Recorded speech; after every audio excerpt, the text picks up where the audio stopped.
All right, good evening, gentlemen. We are on chapter 12 of the Mitzvahs Hamanas Alikus in Derech Mitzvosecha of the Rebbe, the Tzemach Tzedek, the 12th of 12 chapters.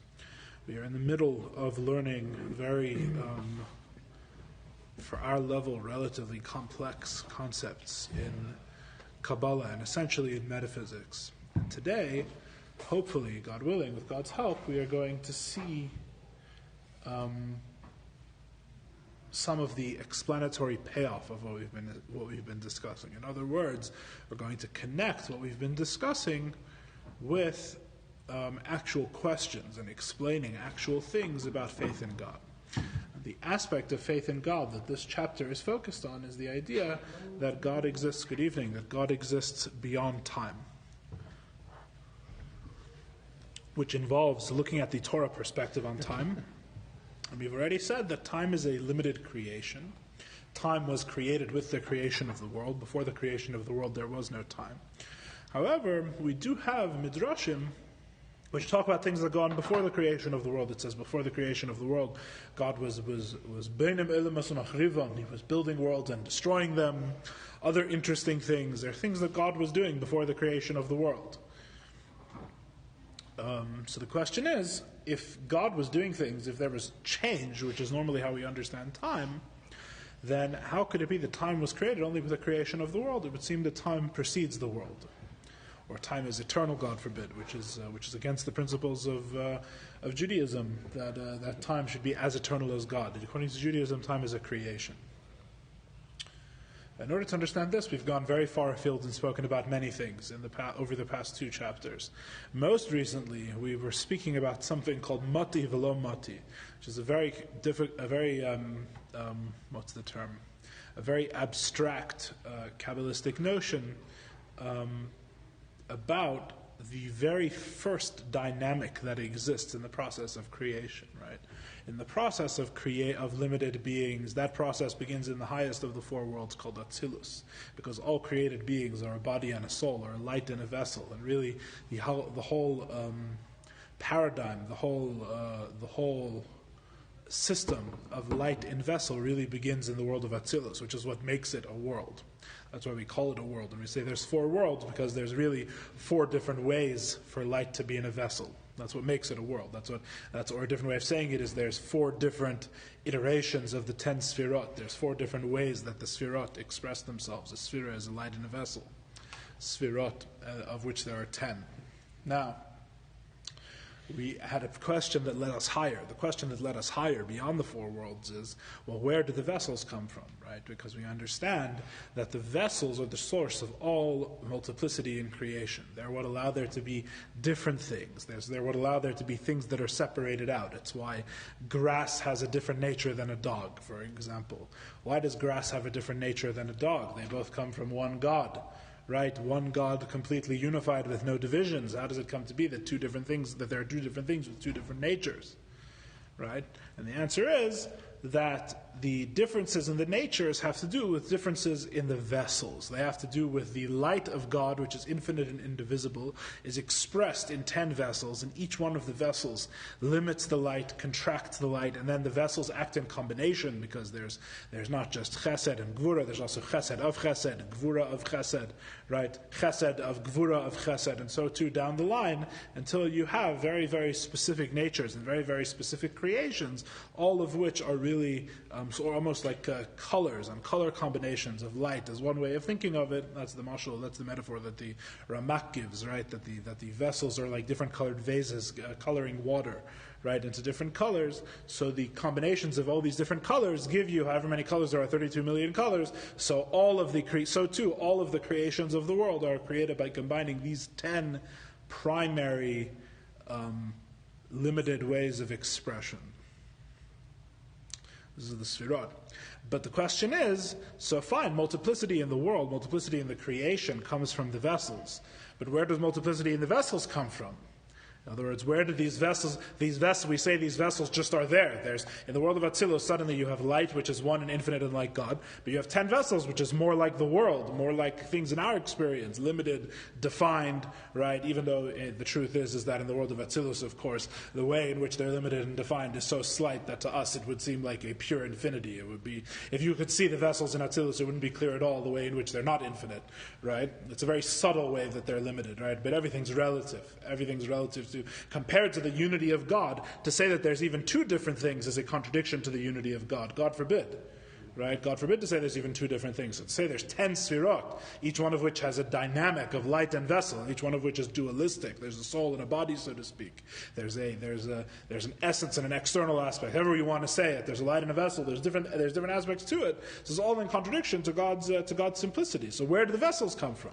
And the explanation is that the vessels are also expressions of God. They're also like light, and they come about also through a process, and that process is very roughly a 3-step process. As we've been discussing over the past few classes. It goes through three worlds. These aren't really worlds in the same sense as Atzilus, but we call them worlds, 3 different dimensions, 3 different modes of expression, ways of coming about, and the 3 different levels, the 3 different states are Akudim, Nakudim, and Vrudim, also known as Ak or Adam Kadmon, Tehu, the world of chaos, and Tikkun, which is the world of Atzilus. And that's the process by which the vessels come about. Now, the beginning of the vessels, leaving out basically the entirety of the last 2 weeks' classes. You'll have to go and review and remember all the metaphors we use and all different ways of explaining it. This is the short version in this review, L'chaim. Akudim, or Adam Kadmon, the highest of these expressions, which corresponds to roughly God's desire for the world, God's will for the universe, is a totally united expression. It is expressed only as one. There's no multiplicity there. It's the unity from which all multiplicities will eventually come.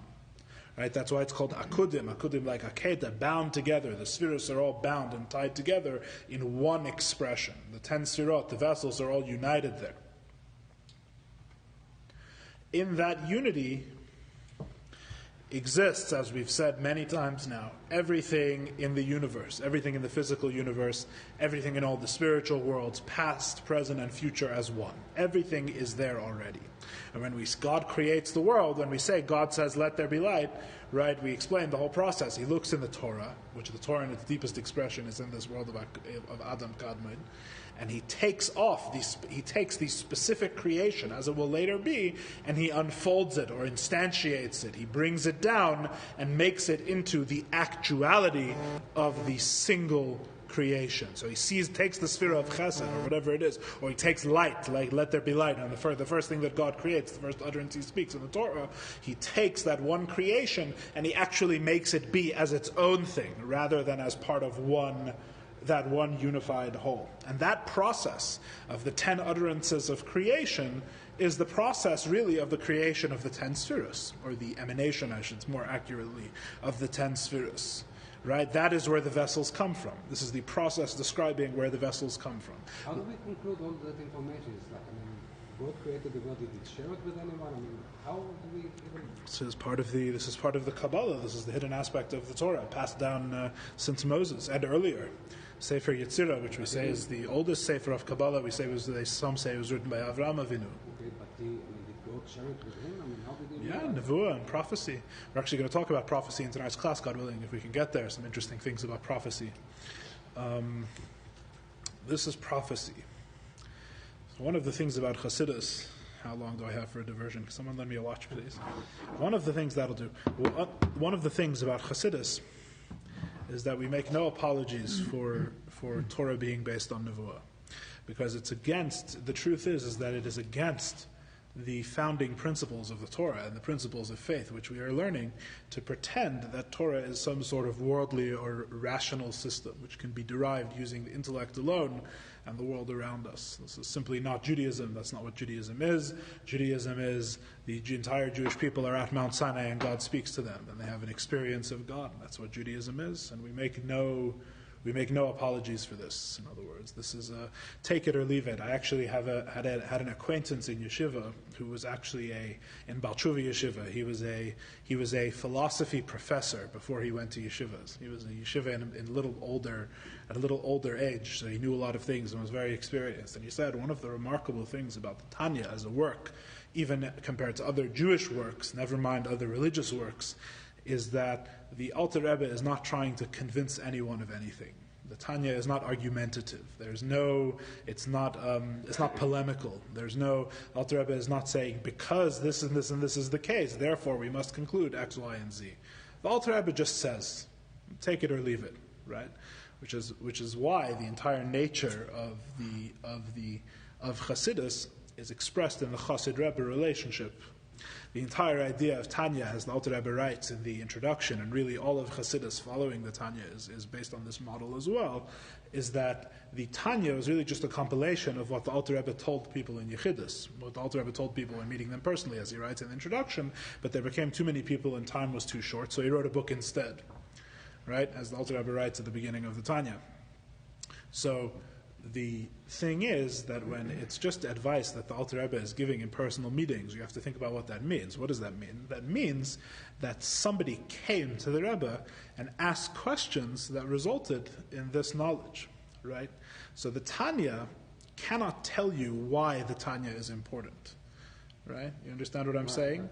Understanding why the Tanya is important is a prerequisite to learning Tanya, and that's the nature of the thing. And that's because it's essentially a sefer based on emunah, and not a sefer based on seichel anushi, based on human intellect. It's a book based on faith. And the nature of faith is that this is not something which I can convince you to take it. This is something that you have to be ready for, or you're not ready for. There's no, So when you say 4 worlds, is that like, it cannot be like millions of miles away, each world from one. Is it a spiritual concept of the mind, so to speak? Concept, the mind is the lowest expression of ruchniut. The worlds are beruchniut, right? They're not physical, they're spiritual. Spiritual is a very wishy-washy word, especially in modern American English. Who knows what it means? Who knows what strange things you believe if you believe in spiritual things? But what we mean when we say spiritual is simply not possessing a physical body, and intellect, seichel, our regular experience of intellect, the very, even thinking, when you think 2 + 2 = 4, that is fundamentally a spiritual, non-physical experience. We explained this in one of our classes, I believe, on chapter 10, which was the short chapter. That's what it was about, that God is neither physical nor spiritual. For a different member, you can go and watch that class again for that idea. So the 4 worlds are spiritual, and if to get a very basic grasp on what spiritual is, you can think about intellect and thinking, although it does go higher than that, as we say. So where was I? Yes. So we have we're talking about the world of Adam Kadmon, which is really the source where everything is expressed as one. Right? This is after the original Tzimtzum, as we connected it last week. In the creation story of the world, as we know, and there's God and His light, and God wants to create the world, so He moves the light to the side, in what is called a Tzimtzum, a contraction of the light. And then He sends a single beam of that light to create the world. Right? The Tzimtzum and the beam is really the story of Adam Kadmon. The beginning of the Kav, the first expression after the Tzimtzum, is what we're talking about when we're talking about Adam Kadmon. And what we essentially said last week, although we explained it in much more complex terms than can fit in just the summary, what we essentially said last week is that there is a dynamic even in this world of Adam Kadmon. What does a dynamic mean? It means that there's a lack of unity. When something is completely one, it doesn't move. There's no dynamic. There's no give and take. There's no pulse. There's no action.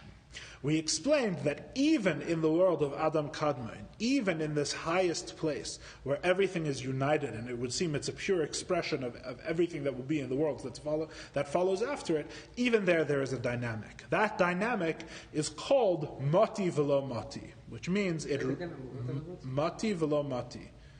Memtet yud. It reaches, but it does not reach, as how Rabbi Tager translates it. Mati velo mati. Melashon netiya, efshar. Lo yedea. Nati or mati? Here, mati. I don't know. I don't know how the word translates in yeshiva. We just call it mati v'lo mati. I don't even know if there is what the official translation is, or even what the source of the word is. But they show it's with the tet and not with taf? This almost, yes, it's definitely with a tet. Mati v'lo mati. That is a tet. Mem tet yud. Mati v'lo mati. It reaches, but it does not reach. Essentially, very short version, mati v'lo mati is the inability, the discomfort, the unnatural nature of God's will for the universe. God's will for the creation is not germane. It doesn't fit with God's essence. Essence and creation are opposing forces, because to create means to go outside of oneself, and to simply be in oneself is not an act. There's no creation. There's nothing to do. God, in His perfection and in His unity in Himself, as expressed even in the world of Adam Kadmon, is not naturally inclined to create. There's no God in Himself is not a creator. In fact, it says, God forbid to say that God by nature, so to speak, if you could say God has a nature, is a creator. Because to be a creator means that God is defined, creation is inherently some part of Him, which is simply not true. It's a contradiction to his infinitude. Rather, creation is something that He chooses to do. He chooses to create. That choice makes a will for the creation. But the will for the creation and God who wills it are in a dynamic. Because the will to create is opposed to God in His perfection, God as He is in His perfection. And this dynamic creates something called mati v'lo mati. There is a tzimtzum,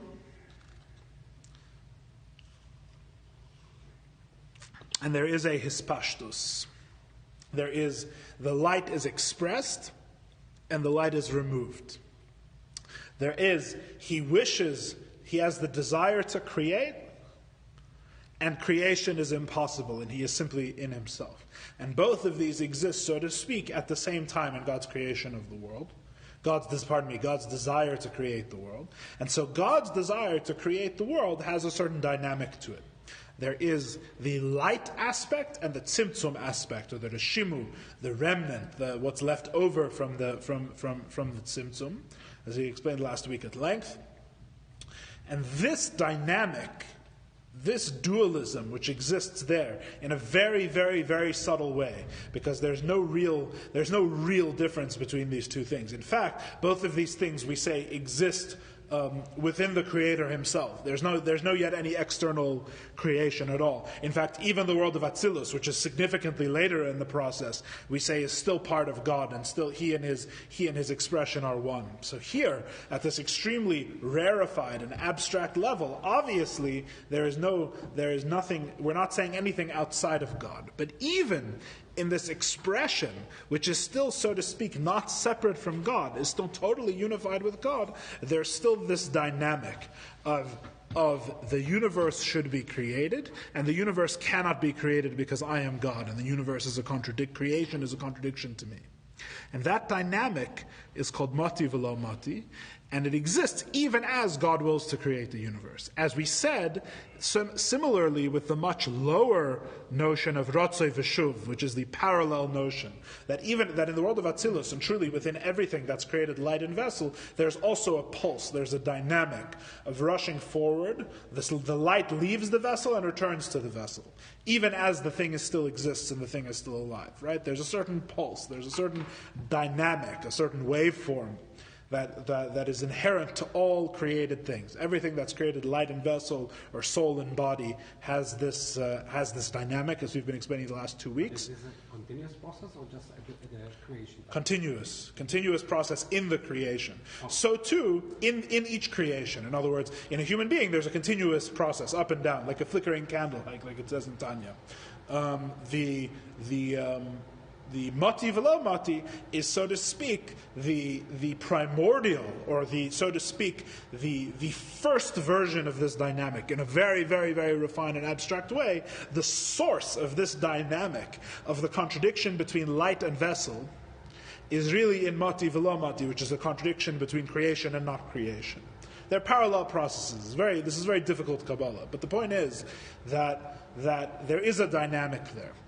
This dynamic of mati velo mati, the way that the light and the tzimtzum, the light and the lack of the light, work together to create things, is what creates the individual nature of all of the different vessels. In other words, the way that mati and lo mati expresses itself, the way that the light and the vessel either come together, or the way the light and the tzimtzum either interact or do not interact, is what goes on to create all of the 10 different spheres. So essentially, the source, so to speak, the binary code, so to speak, in which the spheres are written, the 0 and the 1, or rather, I should say, the 1 and the 0, depends how you look at it, is mati velo mati.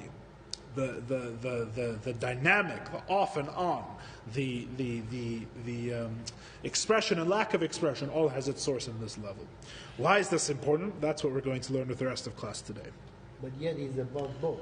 Yes. This is all an expression of God. God in his essence is beyond this. This is all after the initial tzimtzum, which already means that this is not God in his purest expression. This is God as he's already decided to create the world.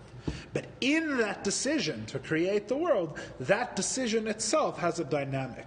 That decision must be sustained in existence constantly, because that decision by its nature is not essential, is not God himself, is contradictory to God's essence, and that contradiction in the desire itself is what actually allows there to be everything in the creation, all the different 10 spheres and all these different things. This is actually the source, the original division into two things, which is really only implicit. Again, that's the whole point. The whole point is that in Akudim everything is one. There isn't a real division. The division is there only implicitly or logically. Right? In that one expression itself is not stable. That one expression itself is contradictory. So in Akudim there is no tzimtzum? Akudim is after the tzimtzum. After the tzimtzum. After the original tzimtzum. It depends what you mean by tzimtzum. Akudim is after what's called tzimtzum harishon, which is called the original tzimtzum, the first tzimtzum. The first tzimtzum that removes Orein Sof, so to speak, removes his infinite light and allows there to be something other than God. In this case, the something other than God is God's will, at a very high and abstract level. God's will to create. And this thing that is other than God, which is so united with God that we have almost no conception of how it could even be called other, but this will of God to create, which is after the tzimtzum, is essentially unstable. In its relationship to God, because there's already God and the will. There's the will and the will's instability and its inability to be so to speak as eternal as God is. It's very hard to explain all the details. I think we did a clearer job last week. But in the dynamic, that is the source of all multiplicity and all division in creation. Now. Let us look on page 371. We are 1, 2, 3, 4 lines from the bottom. V'hinei b'chinas hatzimtzum. V'hinei b'chinas hatzimtzum v'aspashtos hu gerem shehi zman harega. The interplay between the contraction and the expansion, this dynamic that we're talking about, causes the time of a moment to pass. V'lechein, therefore, kol sheyes chalkus hashafa l'chalakim rabim, the more divided this expression of God's light is into many parts, and that each part of this godly expression must be drawn forth after the previous one has left, has retreated. Imkein hamshachas v'stalchus harechad harishon who nikra mati v'lo mati, is called mati and mati v'lo mati. His pashtus v'estalkus v'ribei eschalkus yia ribei regayim. The expansion and withdrawal with the many different divisions creates many moments. So like this dynamic is the source of time. This dynamic of the creation is the source of time. And really, it's only by this that we can understand the Torah conception of time. Because if you remember, we had a question. The question was like this. The Torah seems to have a very strange notion of time. We say that on Rosh Hashanah, we say that time is basically comes in tiers. Right? Time comes in levels. So at the actual level, you have every moment happening as it happens. But there's the time is also drawn forth in stages. So, for example, the moments that we have now are drawn forth not just now, but they're also drawn forth at the beginning of the day, at the beginning of the month, at the beginning of the year, and at the beginning of each millennium. Right? There's different levels, and the entire year is drawn forth, as we say, on Rosh Hashanah. And the question is, what does that mean? How can a whole year exist within one day? What does that mean? The year is actually drawn forth. The time is actually created. The time of the year is created on Rosh Hashanah, on the first day of the year. What does that mean? And the explanation in detail is like this. This is the answer to that question. The answer is that time, in its nature, first of all, time is a creation.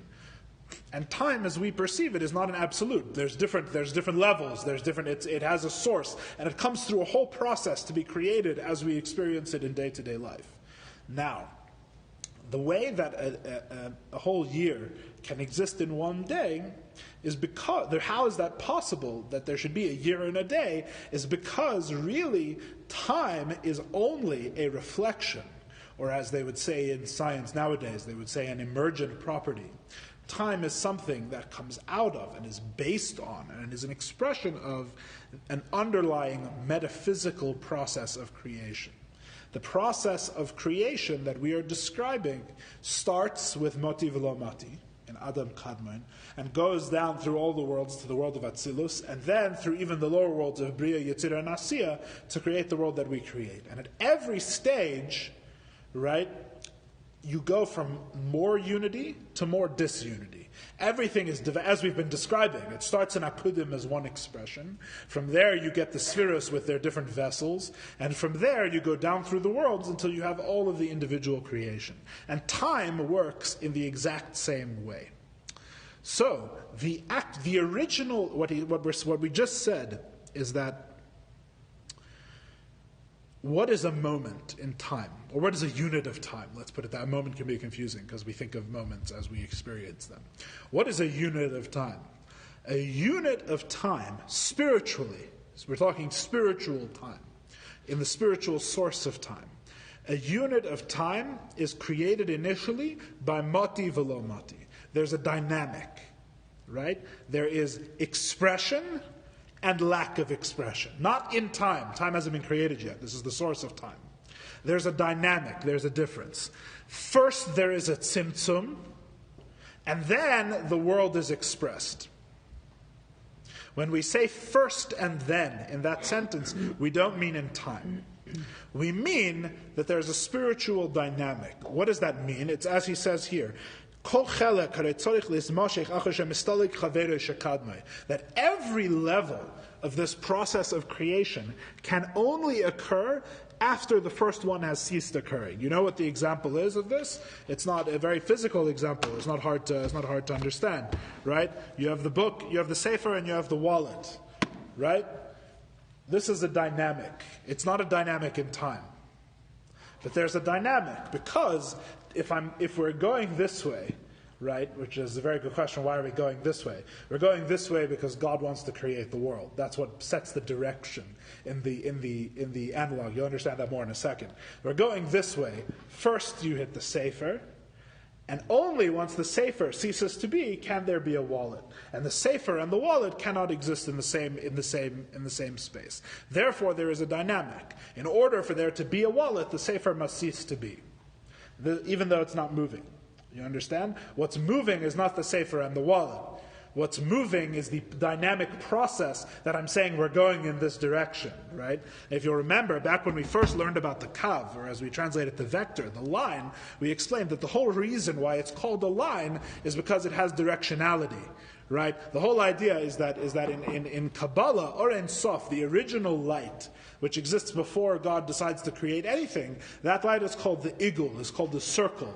The circle has no directionality. A circle's not going anywhere. There's not one thing after another. It just is, right? It's not heading anywhere. A line, the whole point of a line, which is why it's called the kaf, which is why it's called a line, of the ray after the tzimtzum, which the akudim is the first level, remember, of the kav, the whole idea is that there's a directionality, is that we're moving. Right, we're moving, so to speak. What the motion is the process of creation, is that God desires for there to be a world, and that desire therefore expresses itself in an unfolding process of creation. So it's really God's desire that's moving. It's not really moving because there's no time and there's no motion. It's at the same time, but it has a certain directionality. One thing must follow the other. It's causative directionality, right? Like if I hit the first domino and it hits the second domino and the second domino falls over, right? So the second domino must be, the second domino can only come after the first domino, right? It's a causative process, right? If you have a grandfather who has a son, who then has another son, right? You cannot say that the third person comes before the first person. The nature of the following, one after the other, creates a direction. The son must follow the father who follows the grandfather. Yeah, there is a sequence, but what makes them into a sequence, what gives them directionality, how can there be a sequence, is that it's a process of creation. Even the word process is loaded. But God has a desire for the creation, and the unfolding of the creation is what gives it its sequentiality. That's what makes this causal process, that one thing follows after the other. And inherently, each thing can only follow after the thing before it, and it can only exist after the thing before it ends. Once the previous thing has ceased to be, you cannot have a tzimtzum and a contraction and an expression in the same place. It's a contradiction. You understand? But why does it have to be, as you said, mativ and below mativ? Like, why isn't this like a forward procedure? I mean, it's like a continuous procedure. It is a continuous procedure. No, but then you said it's there, but it's not there. Oh, there's a dynamic. Yes, absolutely. So the Because I'll give you another example. Because, there's no time. Yeah. No, what I mean is it doesn't happen in time. That's what I mean. Like talking about the burning bush. It's like, bo'er achanenu mukar. Is that something in the same relation?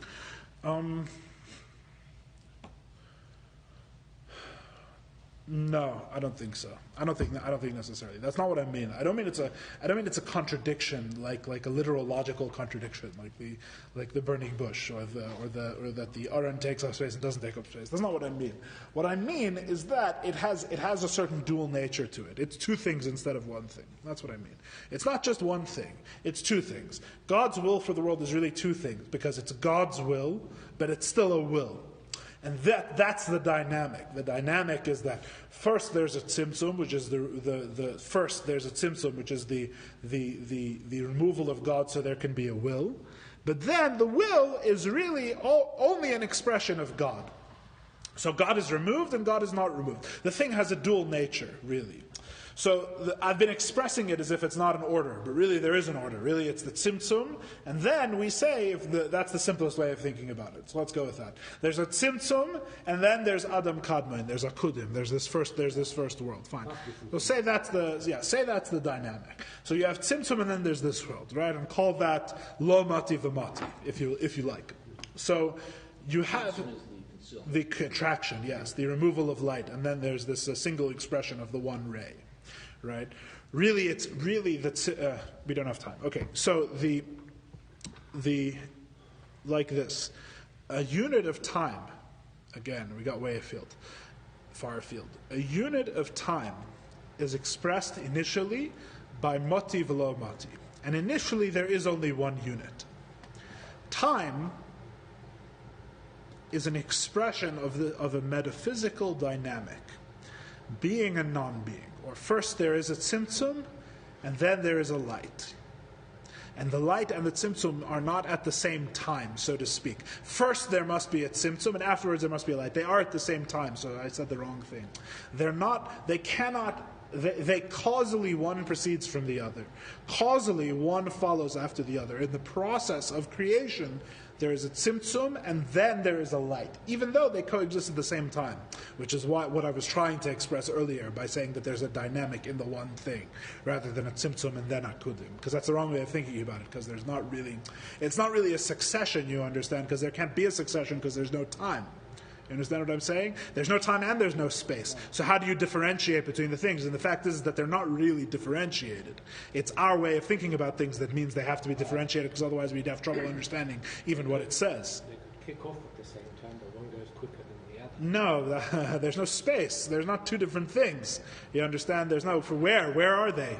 Where you can't have them, one thing is a different thing next to the other. Right? You understand? That's the more abstract way of thinking about it. It's also much more difficult to understand, right? But since we're talking about the source of time, it's going to be difficult, right? So there's a certain sequence, there's a certain causality. One thing causes the next thing. That causality is there's only one what would you call it? Only one cycle, right? Like only one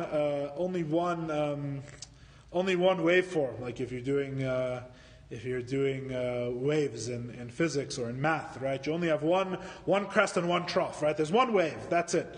Mati velo mati, 1 and 0. There's a tzimtzum, and then there's a light. That's time. That's the source of time. The source of time is in mati velo mati, and initially there's only one unit of time. Time is created all at once. Just like, if you think about it, everything in Akudim is all at once, right? That's why we say past, present, future, spiritual, physical, it's all there, right? Because there really is only one, there's only one division. There's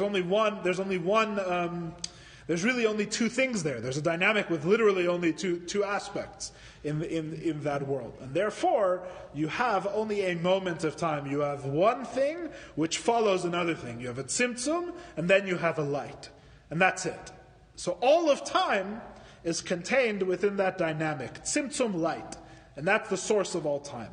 Then what happens? What happens, as we're going to read in the Maimer, is that there's a process in which that is further divided, because we know that from the world of Akudim, from the world of Adam Kadmon, the world of Atzilus is emanated, in which there are different spheres, right? And each one of these different spheres, we say each one of the 6 spheres in Zav Atzilus, in the 6 emotional attributes of Atzilus, corresponds to one of the 6 millennia. Right? So the Sphira and Atzilus is when they're divided into each one 1,000 years, right? And there, how can it be that they're divided into different millennia? Because you have more metaphysical dynamics to work with. Now it's not just Mati Velo Mati, as we were saying before. Now there's 10 different vessels, and each one of the vessels has V'Kli, has light in the vessel, right? So there's more of a dynamic. There's more things following one after the other. It's not just a tzimtzum and a light, right? Now you have a tzimtzum and there's one type of light in one type of vessel. Then there's a tzimtzum and a different type of and the light in a different type of vessel. Right? So instead of one step of causality where it's tzimtzum and light, Atzilus is more like tzimtzum light, tzimtzum light, tzimtzum light, tzimtzum light. Right? Which means that now time is more divided up. There's more different aspects. There's more souls to go around. There's more varied godly expressions which can create different times with different natures. And as you go down, Seder Hishtalshalos, as you go down the process of the metaphysical process of the creation of the worlds, you get more and more divided expressions of light, soul and body, tzimtzum and different ways of looking at it, mati v'lo mati. You have different divisions, different and smaller and more precise divisions of these things until you get to actual moments as we experience them in the physical world. So the way in which the whole year can exist in Rosh Hashanah is because time really only reflects these metaphysical divisions. And on Rosh Hashanah, you have a so to speak, a light and a vessel. You have a spiritual energy which is given over for the entire year. It's at that level of division, which is only then further subdivided in the actual creation of the year as we experience it. So it's not that you have a year in a day, which is very hard to understand.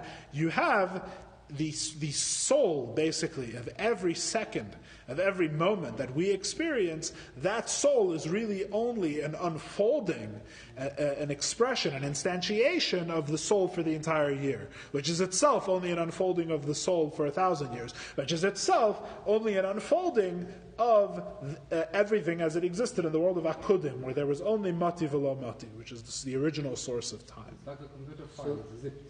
Sort of, yeah. So when they say Torah was created 2,000 years before, yes, is that what this is sort of everything that it says about time before the world was created. It has to do with these. Yeah, we'll get to that. God willing. Oh, you are the prophet. You know that in the prophets. No, you said we're going to speak about prophecy, so this is third line on page 370. Like, for example, a person's breathing, a person's breath. He bechinas hamshachas hachayis min halev, which draws forth life from the heart. Beistalkus v'pashtus, with, as we know, a withdrawal and an expansion. The breath, right? The breath is breathed out and then breathed in, breathed out and then breathed in. As we know, there's a cycle. And as you breathe more, time passes. Right? In other words, what he's saying is that this dynamic, this pulse, marks the time of the human body. Right? Time in the human body, the body's time, is marked by this dynamic of breathing in and out. And why does it necessitate that time is passing? Because by necessity, each one follows, each breath in or out follows the one that precedes it. Why am I breathing out now? Because I breathed in before. And why was I breathing in there? Because I breathed out before that. Right? The dynamic sort of draws itself along. Right? It's the same idea. That's the same idea we've been discussing. Right? It sort of draws itself along. If there's a tzimtzum now, then afterwards there must be a time for a light, right? In the that's what it's a metaphor for, right? There's the causal process sort of propagates itself over time, and that propagation is actually what time is. So you have breathing. You have breathe in, breathe out, and each breath is connected to the one before it. The breath in is connected to the breath out, which is connected to the breath in, which is connected to the breath out. And this is how time works. Why is the heart not? Time is this linked process. Why breath is? He mentioned the heart. He said the breath is drawing from the heart, because breath and pulse are really connected. The breathing and heart rate and all that. I think it's all. I don't think it's differentiating.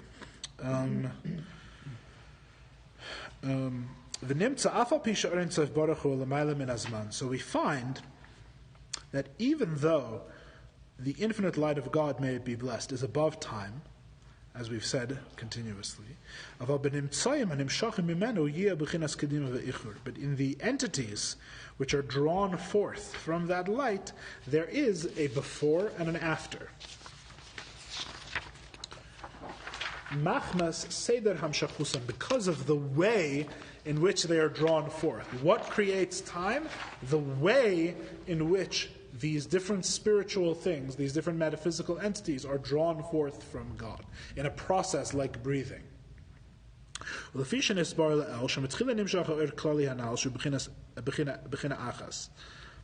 to what we said before, that first a general light in the world of Adam Kadmon, in the world of Akudim, is drawn forth as one thing, one unit. There is one tzimtzum and one light. And this is called the single glance. It says God sees the entire universe and everything in it in one glance. This is the one glance, because the entire thing it takes place only in a single moment. That's why we understand it to be a single moment. That's what makes it a single moment. What makes it a single moment is that there is only one metaphysical dynamic. There's a single tzimtzum and a single light that is drawn forth, a light with no divisions, a light that has no parts, right? It has no metaphysical divisions, so there's no room for more time. There cannot be any more time there. Therefore, it is one glance. God sees everything there in one single moment one moment of time. This is the mystic secret implied by what it says, that he gazed and surveyed all of existence until the end of time in one glance. Afterwards, it was divided into 6 different aspects. As we read in davening, these are the 6 attributes which are mentioned in the verse. To you, Hashem, is the Gedula, Gevura, right? Hatiferes, Netzach, V'Yahid, right? That's the pasuk which is the source for the 6 sfirot of Za, of Zera Anpin, the emotional attributes of God, just as an aside. V'kol echad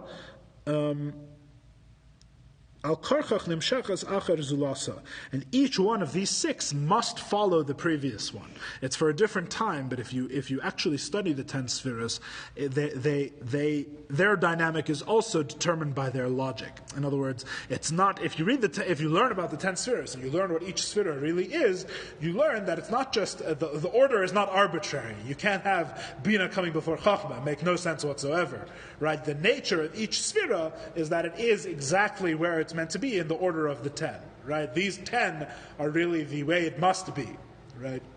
The truth is that the fact that we see that it must be that way is an effect of us being created from the 10 spheres. If we were created from another 10, we would think it must be a different way, right? It's a whole other kettle of fish. Next week. It says in Kabbalah, you should know, a very radical and terrifying thing, that God has, so to speak, whatever that means. He has an infinite number of spheres, and he chooses to create with only these 10. Whatever that means, right? And these 10 spheres are what he creates everything from the beginning. In other words, the other spheres aren't even in the Torah. Right? The Torah is itself comprised of the 10 spheres. Right? In other words, we have no knowledge at all of what anything other than these 10 are, even though it says God has an infinite number and he only chooses these 10. You can blow up a fuse that way. You're not really in danger of it because you can't even conceive of it. It's like trying to think of a color that doesn't exist. It's like we don't even have a means to grasp it, right? Then how long will Sirat HaOmer take? Yeah, that's a good point. That's funny, I never thought of that. Yeah. So each one is drawn after the other. So there are 6 different ways of mati v'lo mati at the level of Atzilus. There are 6 different ways of expansion and contraction, or tzimtzum and light, right? Or light and vessel. These are all just different words for very similar things.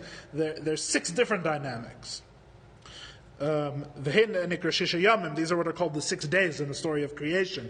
As we know, that the story of the 6 days of creation is really the story of the creation of the spheres in the world of Atzilus, and you can go and learn the Zohar and find out what it's really talking about there. That each one of the 6 days contains within it 1,000 years.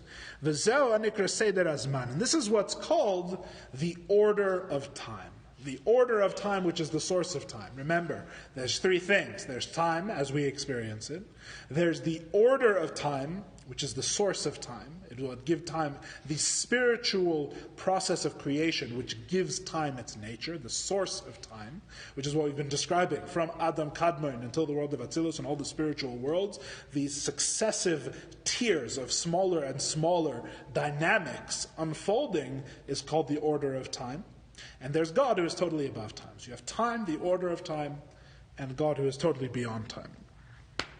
So each one, this is what's called the order of time, the source of time in the spiritual world. So it's not time, but because it has a dynamic, because it has light and vessel, because it has tzimtzum and light, because it has these, it's not totally unified, it's also not God. So it's not worldly, but it's not God. And it has a certain aspect of time, but it still all happens at once. It doesn't happen in time. It's the source of time, right? Like I said before, all of these things, one following after the other, is only causally. They don't actually follow one after another in time. They're all at the same time and in the same place, right? They're spiritual, not physical, right? They don't really exist in time, but they're also not God. So there's something in between, which is called the order of time. Even though God is defined by no time. One second. Very good. 1 second. We'll get to that with the help of God. The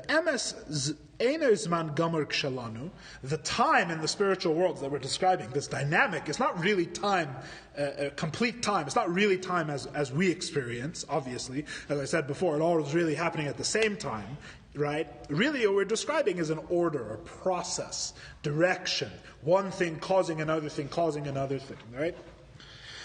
It's called the order of time because the way it is drawn forth is with hischalkus, is with multiplicity, is with what we've been calling dynamic. Because it has different aspects, it has a relationship with time. Tchila chesed, v'achar kach gvura, v'achar kach tiferes. First, there's chesed, and afterwards gvura, and afterwards tiferes. Right? Like I said before, first is the grandfather, then the father, then the grandchild. Right? That's the order of it. That's the way it must be. So too with the spheres. Each one follows naturally on the other. This thing is, they don't follow one another in time. I think this point is clear. You understand what I'm saying. You may not be able to imagine it, but you understand what I'm saying, right? You have the order of time. It's only from Malchus, which is the lowest of the spheres, the lowest of the 10 spheres, in the Bria, Yetzirah, Nasiya, in the lower three worlds, that you actually have actual time. So in Malchus of Bria, Malchus of Yetzirah, and Malchus of Asiya, you have actual time. So actual time only begins after the world of Atzilus. So our map looks like this. We have our world, which is the literal and most basic understanding of time, up through Malchus of Bria, right? Malchus of the second world, after Atzilus. There's actual time of a sort. There things actually happen one after the other. Then you have the world of Atzilus until the world of Akudim, which is the source of everything, which is the source of of everything after the Tzimtzum. All of that is Seder Azman. There's no real time. There was no time? There's the order of time, but not time itself. So the time was not created and then... It's the source of time. It's the source of time. It must be a time, but a different time. No, there's no time. It's not time. You don't have a sequence then. That's the whole point. The whole point is there's a sequence that's the source of time, but it's not time, but it's not within time. That's what I'm saying. That's exactly what we're saying. Time. Because otherwise it can't be sequence. You can call it whatever you like, but it's not like our time. There's not one thing happening after another. And at Atzilus there's no order of time? There is order of time. That's what I'm saying. From Atzilus to Akudim is the order of time. So you have from us until Atzilus, basically the bottom three worlds have an actual time of source, which is interesting because we're saying that they're spiritual worlds with actual time, which is interesting, right? We'll get to that more. Well, it was going to be tonight, now maybe next time. Then there's Atzilus until Akudim, which has the order of time, which is neither time nor God who is totally beyond time. It's neither time nor beyond time. It's the source of time in which there's a dynamic and a sequence and a causal direction of things taking place, even though it's not really in time. This is what's called spiritual time, right, or the order of time. And before that, before the original Tzimtzum in Or Ein Sof, in God's expression of Himself as He is unto Himself, He's totally beyond time. There's no connection to time at all because there's no dynamic. Everything there is totally one. There's no disunity. Everything is unified. Yes. What you're describing is the only way Genesis makes any sense, because first day, second day, third day. Yes. The first day doesn't really mean first day, 24 hours, and the second day doesn't really mean 24 hours, and so on. 2 points. The first point is that is almost certainly not what the Tzemach Tzedek is saying. The second point is if that's an interesting avenue to think about, an interesting thing to go down. I don't see what's wrong with that. You can consider that. I'm just letting you know that that's almost certainly not what the Tzemach Tzedek is saying. Tzemach Tzedek is not saying that the 6 days of creation were not 6 actual 24-hour days. What he's saying is that the biblical account of the creation is not referring only to the creation of the original 6 days. It is also referring to a spiritual process. But that spiritual process doesn't take place within time. We're actually explicitly saying that that's the order of time, but not within time. So now you have issues, and I don't know. You can go figure those issues out. But the Tzemach Tzedek is saying that these things that we're describing are really the order of time, not time itself. They're the spiritual source of time. When was sun created? Which day was the sun created? I think the third? Right, so or the saying, fourth? I think either the third or the fourth. Yeah. They're saying that until then, the day is not defined as 24 hours, even though it says the year. I don't know. It's not directly relevant to our class. I don't know. There's the order of time, and time exists together above the three lower worlds. Or they can't. Yes. They can. Yes, they exist together, but also apart. In other words, it depends by what standard you're using. Okay, let's go back quickly now. We only have 2 minutes left. Where is 2 + 2 = 4? Where's the Pythagorean theorem? Where is it? No, it's not. Where is it? The correct answer is that the Pythagorean theorem is everywhere. What do you mean, where is it? Right? It's a spiritual notion. It doesn't have a physical space. So the question is, does the Pythagorean theorem exist in the same place that the Sefer exists? And the answer is, I don't really understand the question. What are you asking? It does exist in the same place the Sefer exists, but not in the same way as the Sefer. The Sefer is a physical object which is defined by physical bounds. The spiritual thing exists in the same place as the Sefer, but in an irrelevant sense, in a sense of the Pythagorean theorem is here because it's not defined in terms of space and time at all, right? So similarly, it says in Tanya that a person that says that God is so. That's also not really directly relevant to the class. I'll apply my own rule to myself. So. Let's go forward just a little further if we can. I know we're over time. Okay, we did that. V'zeh shekasov, let's at least answer Eyal's question and then we'll finish. 372, 4 lines down. V'zeh shekasov, melech, malach, v'yimlech. This is what it says, that God is king, God was king, and God will be king forever and ever. Shehu inyan over hove v'yasid, which is the idea of past, present, and future. Umekol makim, shu inyan over hove v'yasid, which is inyan, the idea of past, present, and future. He just slips this in here, but really this is the answer to Eyal's question. That sometimes we talk about God in relation with time, right? We say that the Shem Havaya, which is the 4-letter name of God, if it means anything, means Haya Heva V'yasid, right? Haya Heva V'yiyah B'bas Achas, right? He was, is, and will be at once, right? That's why Shem Havaya is really, the 4-letter name of God is really a combination of the present, the past, and the future conjugation of the word to be in Hebrew, right? Was, is, and will be, if you sort of smush them together into one word, is the 4-letter name of God in Hebrew, right? Which expresses that God exists beyond time. But the thing is, as Eyal very astutely notes, that you are saying that he exists beyond time, but to say he exists beyond time is already to give him a relationship with time, right? In a sense, you're saying, if you say that God exists past, present, and future, you're saying that past, present, and future are relevant to God, but he exists beyond them, right? So the question is, which one is he? Is he completely beyond time, such that time has no relevance to him whatsoever, or is he only beyond time in the way that seems to be implied by Shem Havaya, that he is beyond time, but he still has a relationship with time? The only one we have problem with is the past, because present and future, it's forever. That's not a problem.